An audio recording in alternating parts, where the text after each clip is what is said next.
Dans Israël Inside, je vous présente des histoires qui en disent long sur la société israélienne à présent. L'aventure de Jian Jaber, cette maîtresse d'hébreu dans la localité arabe de Taïbé. Eh bien, elle est devenue en quelques heures une véritable star des médias sociaux grâce à sa méthode originale d'enseigner l'hébreu aux enfants arabes. Une méthode touchante, vous allez le voir, en chantant et à l'aide d'une darbouka.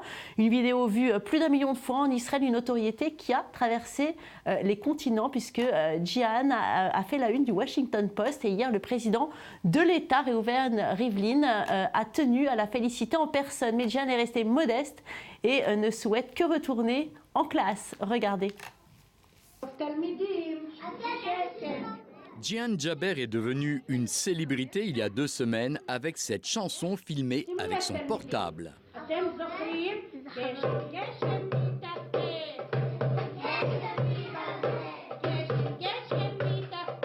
Voilà 17 ans que Jian enseigne à l'école Ibn Sina de la localité de Taïbé sans faire de bruit et dans l'anonymat le plus total.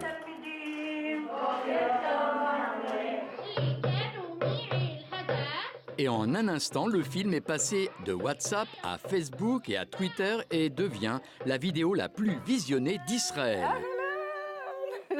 Aujourd'hui, elle nous autorise à lui rendre visite chez elle à Taïbé. C'est là qu'elle vit avec Abou Kamel et ses 3 enfants.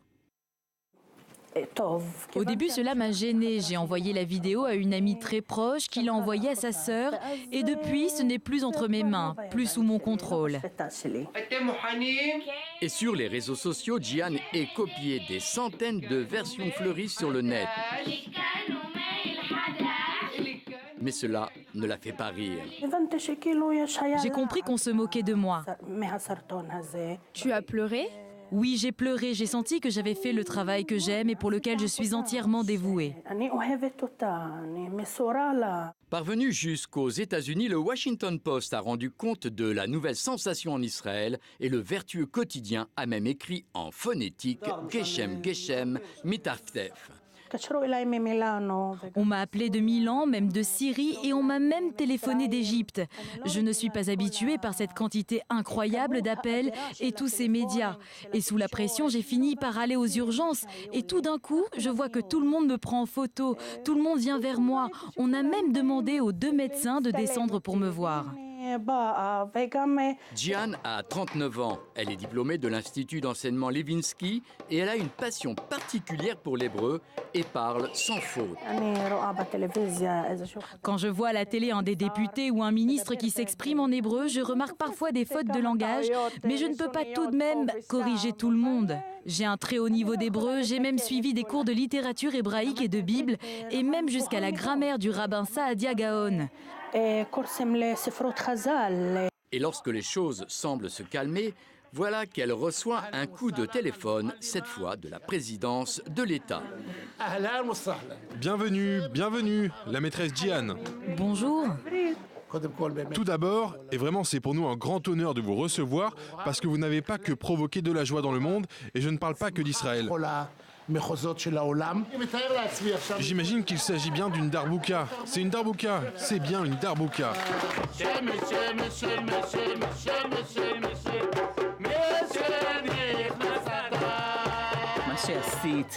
Ce que vous avez fait, en dépit de toutes les critiques, je pense que c'est la plus grande contribution à la paix entre nos 2 peuples. Si je regarde en arrière, je veux redevenir Jian, la prof de Taïbé que personne ne connaît, ni à Taïbé, ni sur YouTube, ni sur Google, ni sur Facebook.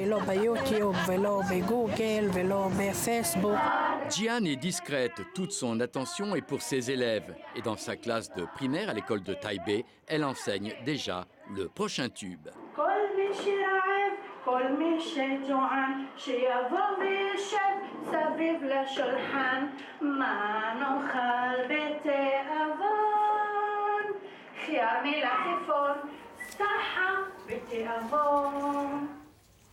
Un personnage bien sympathique, en tout cas Maurice Ifergan, et l'enseignement de l'hébreu dans les classes du secteur arabe est obligatoire, et ce depuis 2015.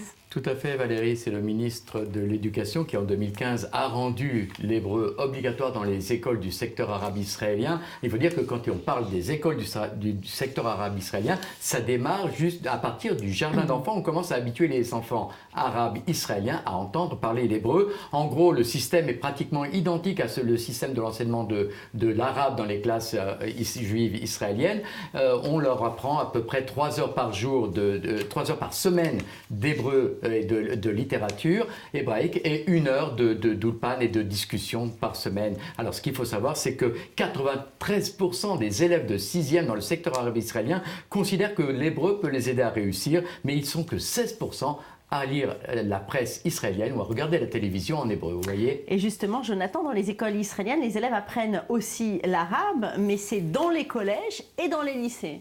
Oui, et même dans les écoles primaires, Valérie, l'enseignement de l'arabe est devenu tout aussi obligatoire dès l'âge de 6 ans, depuis cette loi votée donc en octobre 2015 par le Parlement israélien, une loi initiée par le député Likoud Oren Chazan. C'est un minimum lorsqu'on sait que l'arabe est considéré comme une langue officielle de l'État d'Israël et que la communauté arabe d'Israël est la première minorité du pays avec 1,4 million de personnes, soit 17,5% de la population.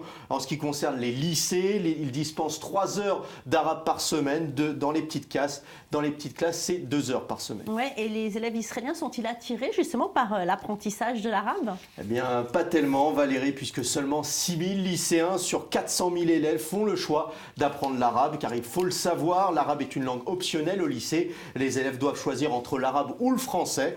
Seuls 5% des élèves, soit 2500 d'entre eux, choisissent d'inclure l'arabe dans leurs épreuves du baccalauréat, donc en fin de terminale. Et on ne peut pas dire que l'enseignement de l'arabe soit particulièrement efficace, Valérie, puisque 95% des élèves déclarent avoir oublié les règles de langage en arabe après la fin de leur scolarité. Seuls 2% des juifs israéliens sont capables de lire un document en arabe. Et aussi bizarre que cela puisse paraître, les élèves d'origine ashkénaze sont 4 fois plus nombreux à étudier l'arabe à l'université que leurs frères séfarades et 3 fois plus nombreux dans l'armée. Les juifs séfarades de la dernière génération maîtrisent de moins en moins l'arabe, une langue parlée par leurs parents, il faut le préciser. Enfin, autre donnée intéressante, certes les Israéliens ne sont pas très nombreux à apprendre l'arabe, mais ils considèrent l'enseignement de l'arabe comme important, je cite, pour connaître son ennemi. Ils sont près de 65% à le penser.